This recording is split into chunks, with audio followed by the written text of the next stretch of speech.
They called it a fighter built to save Britain, but for the men who flew it, it became a death sentence. By the spring of 1942, pilots of the Royal Air Force were facing a terrifying pattern. Engines bursting into flames before takeoff, tail sections snapping in midair, cockpits filling with deadly fumes, and none of it came from enemy fire. The aircraft responsible wasn't German or Japanese, it was British, designed in the same factories that once produced the legendary Hurricane and Spitfire. Its creators promised unmatched speed, immense firepower, and an engine so powerful it could outrun anything the Luftwaffe had. Instead, it started killing its own men faster than the enemy ever could. Within months, the RAF's newest hope was grounded, condemned as unstable, unreliable, and lethal. Pilots began to whisper its nickname, the Flying Coffin. Commanders quietly debated whether to cancel the entire project. But just as the Typhoon seemed doomed to disappear, the war changed, and this same flawed, dangerous machine was suddenly the only thing standing between Britain and defeat. How did a weapon of progress turn into a symbol of death? And how did it rise from infamy to become one of the most feared strike aircraft of World War II? This is the story of the Hawker Typhoon, the plane that almost killed its own legend. By the late 1930s, Britain was already running out of time. The Hurricane had won the Battle of Britain, but it was a victory that couldn't be repeated.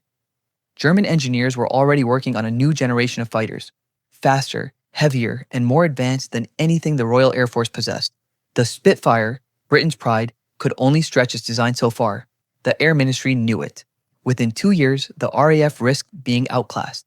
That's when Sidney Cam, Hawker's chief designer, was told to create something unprecedented, a fighter that could break the 400-mile-per-hour barrier and still climb fast enough to meet German bombers at altitude. The assignment was brutally simple: make it faster, stronger, and deadlier than the Hurricane. Cam's answer was bold. He took the Hurricane's basic frame and built around a monster, the Napier Sabre. It was an H-24 configuration engine, 24 cylinders, stacked in 2 banks, delivering over 2,000 horsepower when most Allied engines were barely reaching half that. The Sabre wasn't just powerful, it was revolutionary. It used sleeve valves instead of poppet valves, a technology that allowed higher compression and smoother airflow, theoretically giving the Typhoon unmatched acceleration. But there was a catch. No one had ever tried to mass-produce such a complex engine before. The tolerances were microscopic, the maintenance demanding, and early parts were often manufactured under wartime pressure. Rushed, inconsistent, and fragile. Still, the RAF wanted results fast. Britain's aircraft industry was under siege from every direction. Supply shortages, bombing raids, and political pressure from the Air Ministry, which demanded a new frontline fighter yesterday. In the summer of 1938, even before the Hurricane had finished its combat trials, prototype blueprints for what would become the Hawker Typhoon were approved. The project's internal code was Type N, standing for Napier, the company that provided the heart of the machine. On paper, the Typhoon was extraordinary. It would mount 12 Browning 303 machine guns, later replaced with 4 20mm cannons, giving it firepower that dwarfed even the Spitfires. Its massive 4-bladed propeller stretched over 14 feet in diameter, one of the largest ever fitted to a single-seat fighter. It was designed to fly at low and medium altitudes where the Luftwaffe's new WWII was expected to dominate. Early test reports described its potential as unlimited. When the first prototype rolled out in February 1940, it looked like the future of air combat. Thick wings, wide fuselage, brutal presence. Pilots called it a flying engine with a seat attached. But beneath the sleek aluminum skin, problems were already emerging. The Sabre engine ran hot, dangerously hot, and its complicated starting system required explosive cartridges to ignite the pistons. Ground crews were instructed to wear heavy gloves and keep fire extinguishers nearby. Even in testing, flames would occasionally burst from the engine cowling. Despite that, the Typhoon program couldn't slow down. The Battle of Britain had proven that air power could decide the fate of nations. Every month without a new design risked strategic collapse. Hawker engineers worked day and night through the Blitz, sketching solutions in shelters as bombs fell over Kingston and Langley. By mid-1941, the RAF was desperate enough to order full production, even though the aircraft had not completed its flight trials. Squadrons were re-equipped with a plane that few pilots had ever flown, and none fully trusted. That's when the first tragedy struck. During a routine high-speed dive, the tail section of a prototype separated in midair. The pilot, Philip Lucas, somehow managed to keep the disintegrating aircraft under control and land it, earning the George Medal for bravery. Engineers discovered that the rear fuselage structure couldn't handle the stress of the Sabre's torque. Reinforcements were added, but the reputation stuck. The Typhoon was unstable. Still, the need outweighed the fear. Germany's FW-190 was now slicing through British formations with impunity. The Typhoon, dangerous as it was, seemed to be the only machine capable of matching it. Production ramped up. By early 1942, Typhoons were arriving at airfields along Britain's southern coast. The first unit, number 56 Squadron, traded in their Hurricanes with a mix of excitement and dread. Reports spread quickly. Aircraft bursting into flames on the runway, engine failures during takeoff, and pilots losing consciousness mid-flight.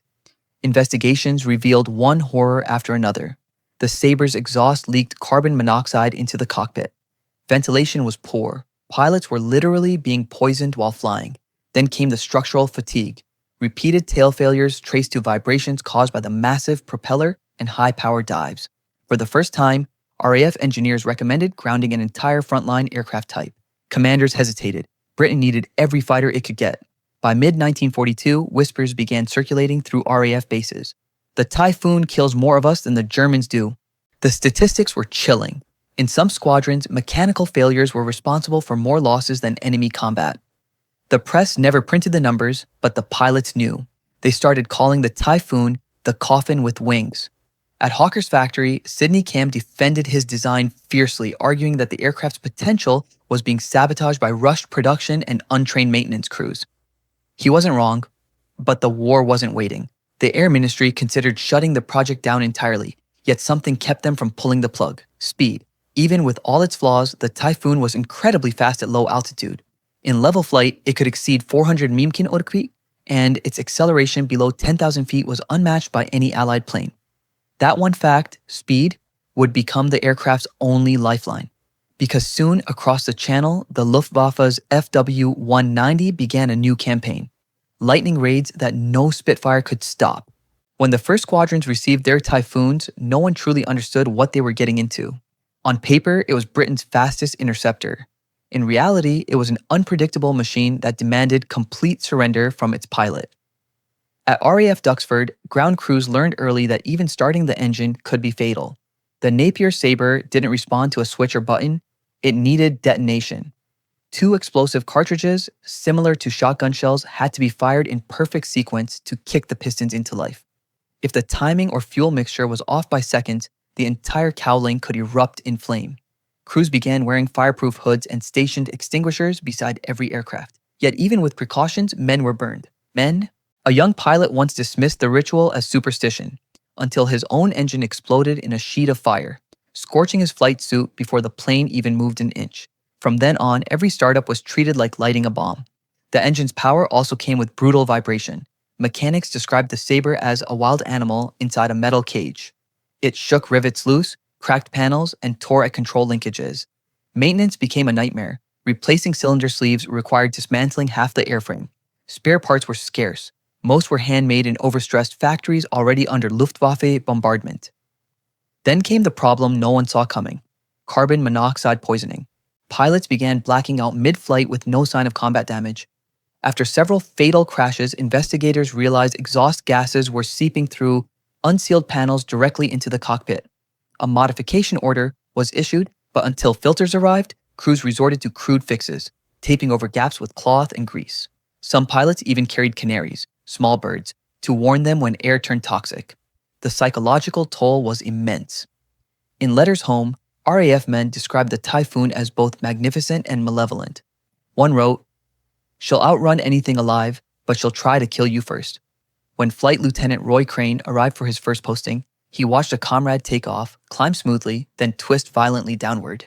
The aircraft disintegrated before hitting the runway. Investigators again found the same cause. The tail section had separated from the fuselage during a high-speed maneuver. Within weeks, squadrons lost more men to accidents than to German bullets. Morale plummeted. Commanders pleaded for guidance, but the Air Ministry was divided. Some insisted on grounding the fleet. Others argued Britain had no alternative fast enough to counter the FW-190. In the meantime, test pilots risked everything to isolate the faults. Strengthened rear spars were installed. Control cables were doubled.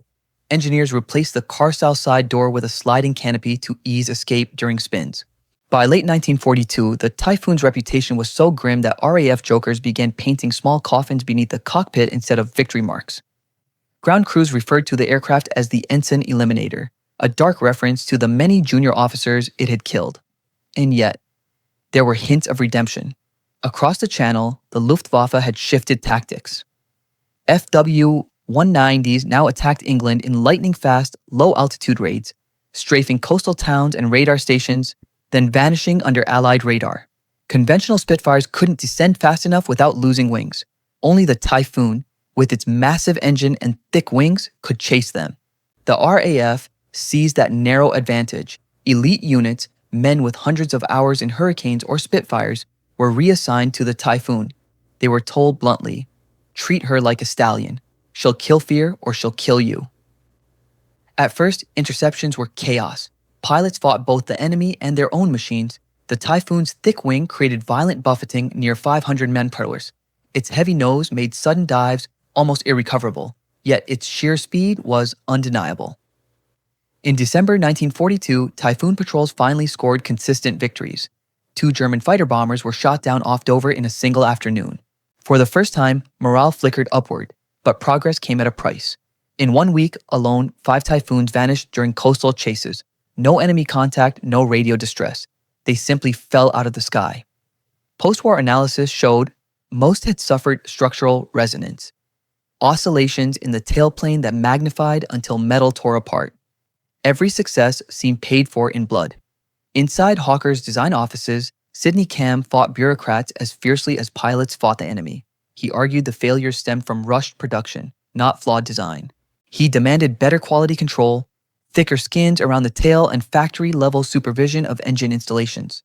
It took months for his recommendations to be approved, but once implemented, loss rates dropped noticeably. By mid-1943, the Typhoon was no longer a liability, it was becoming an asset. Engineers fitted a bubble canopy, giving near 360-degree vision and making bailouts survivable. Oxygen lines were rerouted to eliminate fume leaks. Most crucially, the RAF stopped assigning rookies. Only seasoned veterans could fly it. That combination changed everything.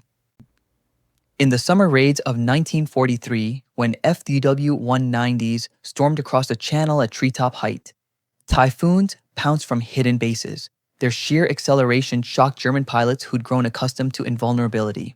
Within months, the Luftwaffe abandoned low-level attacks entirely. But the Typhoon's story didn't end in the skies over England. Its next transformation would redefine aerial warfare itself. With D-Day approaching, Allied planners needed a weapon that could strike tanks, convoys, and strongholds ahead of the invasion. Conventional bombers were too slow, dive bombers too vulnerable. What they required was speed, firepower, and accuracy. The Typhoon, reborn through pain, offered all three. Under squadron leader Dennis Crowley Milling, modifications began. The 303 guns were replaced with 20mm Hispano cannons, and soon after, RP-3 rockets were fitted under each wing. Each carried a 60-pound warhead capable of piercing tank armor. Pilots were skeptical. Rockets were new, erratic, and terrifying to fire. During training, shockwaves cracked windscreens and scorched paint. But once mastered, the effect was devastating. On Normandy's beaches in June 1944, Typhoon screamed downward at less than 200 feet, unleashing rockets into German columns. Soldiers on the ground called them the flying artillery. One squadron destroyed an entire Panzer division's worth of vehicles in 2 days. The same plane that once killed its pilots was now saving thousands of infantrymen. Still, pilots never forgot its temper. Even late in the war, the Sabre engine could seize without warning. Fumes sometimes returned. Bailouts remained perilous. Yet crews volunteered for Typhoon units in record numbers, drawn by its reputation for vengeance. Over France, its howl preceded liberation. German troops learned to fear the distinct shriek of its dive. Even the rumor of typhoons nearby could halt entire convoys. Between June and August 1944, Typhoon squadrons flew over 3,000 sorties and destroyed more than 1,500 armored vehicles. What began as a mechanical disaster had become the backbone of Allied close air support. And yet, the transformation came at a human cost that statistics could never convey. By war's end, over 665 Typhoon pilots had been killed. Many not by enemy fire, but by the machine itself. When the guns finally fell silent in 1945, the Hawker Typhoon was already vanishing from the skies it had once dominated. Production lines stopped almost overnight. Surviving aircraft were parked in rows, their engines drained, their once bright squadron codes fading under English rain. To many, it seemed a fitting end for a machine born out of desperation. Built too fast, flown too soon, redeemed too late. Yet its legacy refused to die. Engineers at Hawker studied every crash report, every field modification, and every pilot's log. The lessons were brutal but invaluable. They learned how the Typhoon's thick wings created deadly drag at high altitude, and how a redesigned elliptical profile could fix it. They learned that raw power meant nothing without structural harmony. And from those pages of failure came a new blueprint, the Hawker Tempest, a leaner, stronger, faster descendant that would carry the same heart, the Napier Sabre, but tamed by experience. In the Tempest, the Sabre finally performed as intended. It intercepted V-1 bombs and even challenged jets. Every bolt traced its lineage to a Typhoon wreck. By war's end, Typhoon squadrons had flown 23,000 combat sorties and destroyed over 2,000 enemy tanks. No other Allied aircraft inflicted such concentrated damage on German ground forces. Strategically, it forced a revolution in doctrine. Before 1943, close air support was secondary. After the Typhoon, no army planned a major offensive without air coordination. Its low-level strike tactics, the rocket dive, the cab rank system became the template for modern warfare. Decades later, those same principles guided jets over Korea, Vietnam, and the Gulf. Beyond tactics,